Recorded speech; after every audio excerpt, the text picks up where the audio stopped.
Siguiente título entonces, capacitor cilíndrico. Consta de dos cilindros coaxiales, entre los cuales se coloca material aislante. Estamos dibujando el eje del cilindro. Entonces los radios del cilindro van a ser R sub 1 y R sub 2. La altura del cilindro, vamos a llamarlo altura H.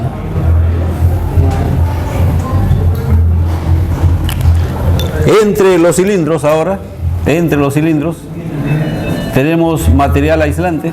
Vamos a dibujar, a ver, o vamos a sombrear las partes que más o menos, pero ustedes se deben representar de que tenemos entre los cilindros un tubo de material aislante.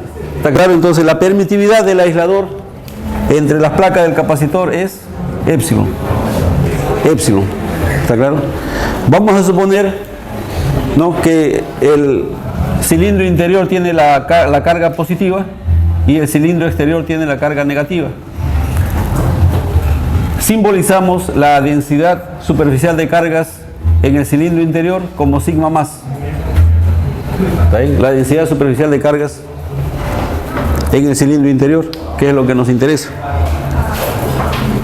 Bien, entonces la capacitancia de este cilindro o la capacitancia de este capacitor cilíndrico va a ser igual a la carga que hay en la placa positiva dividido entre la diferencia de potenciales que hay entre sus placas.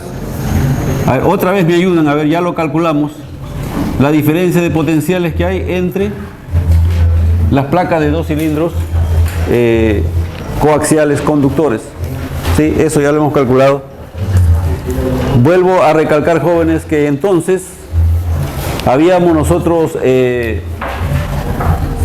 supuesto de que los cilindros eran grandes, o sea, bien altos, para que el campo no se perturbe. Sigma más, ahora sigma más por R1, épsilon, ahora en lugar de épsilon sub 0 va épsilon, por el logaritmo natural, afuera, todo por el logaritmo natural de R2 entre R1, de esa forma. Sí, así está bien, ¿sí? A ver, corrijan por favor. Esa diferencia de potenciales lo habíamos encontrado en el vacío. Vuelvo a recalcar que ahora solamente en lugar de épsilon sub 0, para la diferencia de potenciales entre las placas con material aislante de permitividad épsilon, hay que cambiar a ese épsilon sub 0 por épsilon nada más. ¿Está bien?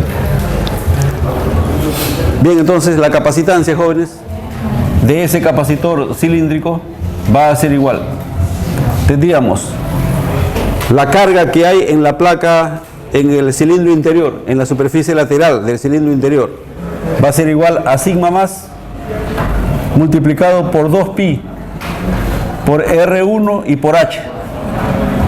Y todo eso dividido entre la tensión que hay entre sus placas, que es sigma más por R1 entre épsilon y por el logaritmo natural de R2 entre R1.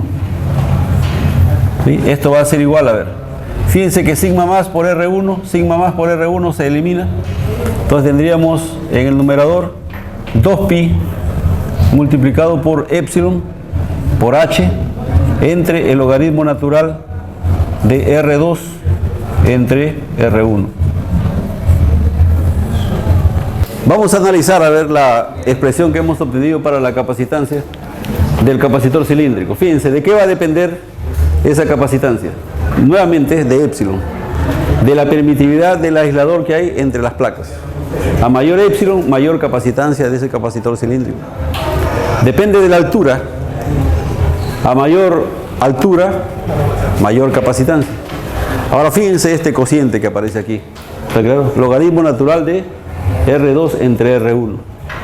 ¿Qué pasa si R2 está bien cerca de R1? Este cociente R2 entre R1 va a tender a 1 y el logaritmo natural de 1 es, entonces la capacitancia va a tender, jóvenes, de que esto es así en la realidad. Claro que no infinito, pero sí que el capacitor cilíndrico almacena una gran, pero gran cantidad de cargas, ¿está claro? Jugó un papel pero muy importante en la teoría de la electricidad y en el magnetismo, y hasta ahora no pierde vigencia la aplicación práctica que se tiene de ese capacitor, ¿sí? De ese capacitor.